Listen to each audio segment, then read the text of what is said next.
प्रेम से बोलो गौरी पुत्र गणेश की जय। ओम नमः शिवाय। हर हर महादेव। आप सभी को फाल्गुन मास की संक्षटी चतुर्थी व्रत की हार्दिक शुभकामनाएं। आज की इस वीडियो में आप सुनेंगे चौथ माता की कथा और भगवान विघ्नहर्ता गणेश की कथा। माना जाता है कि चौथ माता का व्रत और कथा के साथ भगवान गणेश की कथा सुनने से व्रत का पूर्ण फल प्राप्त होता है। पौराणिक कथा के अनुसार एक गांव में एक सेठ सेठानी थे। उनके एक बेटे और एक बहू थी। बहू सबको भोजन करा के फिर स्वयं भोजन करती थी। एक पड़ोसन ऐसी भी थी जो रोज पूछती थी कि बहू आज क्या बनाया है, क्या खाया है। तो बहू कहती ठंडो बासी। एक दिन उसके पति ने ऐसा सुनकर विचार किया कि आज तो पकवान बनाए जाए, फिर देखें कि मेरी पत्नी क्या कहती है। उसने तरह तरह के पकवान बनवाए और घर के सभी लोगों ने एक साथ बैठकर भोजन किया। आज भी पड़ोसन ने पूछा तो बहू ने कहा कि ठंडो बासी। सेठ के लड़के ने सोचा हो न हो कोई बात अवश्य है जिससे कि मेरी पत्नी ऐसा कहती है। उसने पत्नी से पूछा तुम रोज ठंडो बासी खाया ऐसा क्यों कहती हो, जबकि हम सब ने एक साथ बैठकर कई तरह के पकवान खाए हैं। उसकी पत्नी बोली हम जो खा रहे हैं वे बाप बूढ़ों की कमाई है। जिस दिन आप कमाकर लाओगे उस दिन मैं समझूंगी कि ताजा भोजन कर रहे हैं। अब एक दिन लड़के ने माँ से कहा मैं एक बड़े शहर में कमाई करने जा रहा हूँ। तो माँ बोली बेटा अपने पास इतना धन है कि खाया नहीं खत्म होगा। माँ के मना करने पर भी बेटे ने स्वयं कमाने का दृढ़ निश्चय कर लिया और जाते समय पत्नी से कहा मैं जब तक कमाकर बहुत सा धन लेकर ना आऊं तुम चूल्हे की आग मत बुझने देना। एक दिन चूल्हे की आग बुझ गई तो वे मन ही मन घबराने लगी, कहीं मेरे पति पर संकट तो नहीं आ पड़ा। जल्दी से पड़ोस में से आग लाकर चूल्हे में रख दूं। ऐसा विचार करके पत्नी पड़ोस में गई। वहां पड़ोसन चौथ माता का व्रत और पूजन कर रही थी। पड़ोसन ने कहा थोड़ी देर में आकर ले जाना। तो बहू ने पड़ोसन से पूछा आप यह व्रत क्यों करती हैं, इससे क्या मिलता है। पड़ोसन ने कहा चौथ माता के इस व्रत को करने से अन्न और लक्ष्मी मिलती है और अपनी मनोकामनाएं पूर्ण होती हैं। अब बहू भी चौथ माता का व्रत करने लगी। दीवार पर उसने चौथ माता का चित्र बनाया। उस दिन घी और गुड़ का चूरमा बनाकर रात्रि को चंद्रमा को अर्घ्य देकर उसने भोजन किया। ऐसा करते करते बहुत दिन हो गए। चौथ माता ने उस बहू के पति को सपना दिया कि शाहूकार का बेटा तू जागे की सोवे, तेरी पत्नी तुझे बहुत याद कर रही है। घर जाकर उसकी चिंता मिटा दे तो दुकान खोलकर कंकु केसर का पगलिया बना के बैठ जाना। आज तेरा हिसाब किताब चुकता हो जाएगा। अब तो चौथ माता ने जैसा कहा था वैसा ही हुआ। उसने घर जाने की तैयारी की और गाड़ी भर के धन दौलत लेकर चल दिया। रास्ते में एक बड़ा सा काला नाग फन फैलाए बैठा था और कहने लगा आज तो मैं तुम्हें डसूंगा, नहीं छोड़ूंगा। आज तेरी आयु पूरी हो गई है। सेठ के लड़के ने कहा आज चौथ माता ने मुझे सपना दिया तो मैं पत्नी से मिलने घर जा रहा हूँ। वहाँ मेरी पत्नी बहुत चिंता कर रही होगी। मैं उससे मिलकर जरूर आऊंगा, तब तुम मुझे डस लेना। नाग ने कहा तुम शपथ पूर्वक कह के जाओ तो मैं तुम्हें जाने दूंगा, परंतु लौटकर नहीं आए तो तुम्हारे घर आकर मैं तुम्हें डस लूंगा। इस प्रकार सांप को वचन देकर वे घर पहुंचा। वहां सभी से हंसी खुशी से मिला और भोजन करने उदास होकर बैठ गया। उसकी पत्नी ने उदास होने का कारण पूछा तो पत्नी ने काले नाग वाली बात बताते हुए कहा कि यदि मैं उसके पास नहीं जाऊंगा तो वे घर आकर ही मुझे डस लेगा। पत्नी बहुत चतुर थी।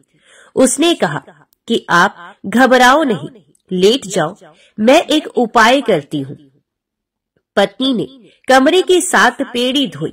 पहली पेड़ी पर रेत, दूसरी पेड़ी पर इत्र, तीसरी पेड़ी पर गुलाल फूल, चौथी पर कंकु केसर, पांचवी पर लड्डू पेड़ा, छठी पर गादी गलीचा और सातवीं पेड़ी पर दूध का कटोरा भरकर रख दिया। इस प्रकार वे 7 ही पेड़ी सजाकर बैठ गए। आधी रात होते ही नाग आकर पेड़ी चढ़ने लगा। पहली पेड़ी पर रेत में लौट गया और कहने लगा कि सेठ की बहू ने आराम तो बहुत दिया, पर वचनों से बंध कर आया हूँ, सो डस ही लूंगा अवश्य ही। इसी प्रकार 7 पेड़ियों पर नाग आराम करता हुआ और कहता हुआ कि डसूंगा। जरूर कमरे में जाने ही वाला था कि चौथ माता ने विचार किया कि मैं इसे नहीं बचाऊंगी तो संसार में धर्म कर्म व्रत को कौन मानेगा। अब तो गणेश जी, चंद्रमा जी और चौथ माता ने उसे बचाने का विचार किया। चंद्रमा जी ने उजाला किया, चौथ माता ढाल बनी और गणेश जी ने तलवार लेकर नाग को मार दिया और ढाल से ढक दिया। अब बहू भी थकी हारी सो गई। दिन निकला तो लोग बेटे से मिलने आए, परंतु बेटा बहू तो उठे ही नहीं। बहुत देर हो गई तो माँ उन्हें उठाने गई। माँ ने 7 पेड़ियों पर जो कुछ भी देखा तो वे बहुत ही घबराई और बेटा बहू को आवाज लगाई। बेटा बहू उठे तो देखा कि एक ढाल तलवार वहाँ पड़ी है। अब ढाल उठाई तो वही काला नाग मरा हुआ पड़ा है। बेटा बहू ने सोचा कि आज तो धर्म कर्म ही आड़े आए हैं, जो भगवान गणेश जी और चौथ माता ने अपनी रक्षा की है। हे चौथ माता, आपने जैसी सेठ के बेटे बहू की रक्षा की, वैसे ही रक्षा सबकी करना। तो बोलो चौथ माता की जय।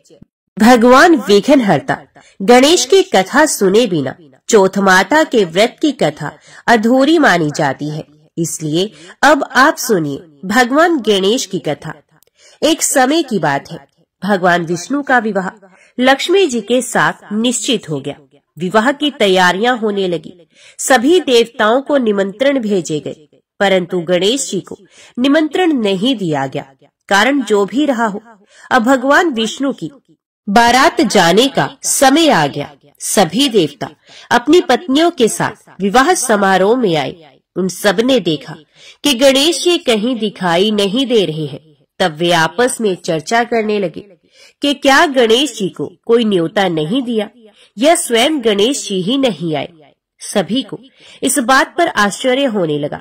तभी सबने विचार किया कि भगवान विष्णु से ही इसका कारण पूछा जाए।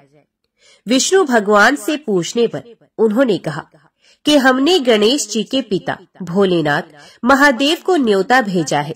यदि गणेश जी अपने पिता के साथ आना चाहते हो तो आ जाते। अलग से न्योता देने की कोई आवश्यकता भी नहीं थी। दूसरी बात ये है कि उनको 1.25 मन मूंग, 1.25 मन चावल, 1.25 मन घी और 1.25 मन लड्डू का भोजन दिन भर में चाहिए। यदि गणेश जी नहीं आएंगे तो कोई बात नहीं, दूसरे के घर जाकर इतना सारा खाना पीना अच्छा भी नहीं लगता।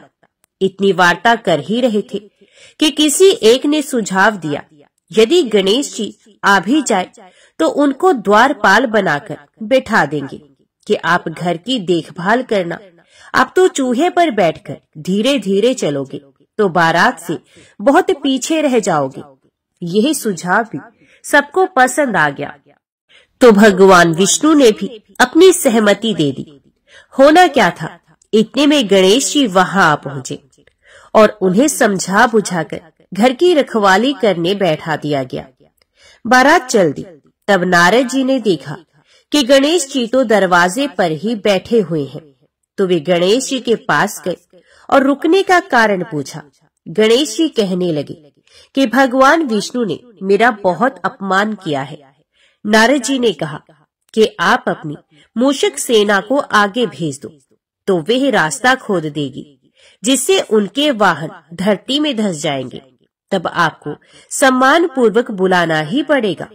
अब तो गणेश जी ने अपनी मूषक सेना जल्दी से आगे भेज दी और सेना ने जमीन पोली कर दी।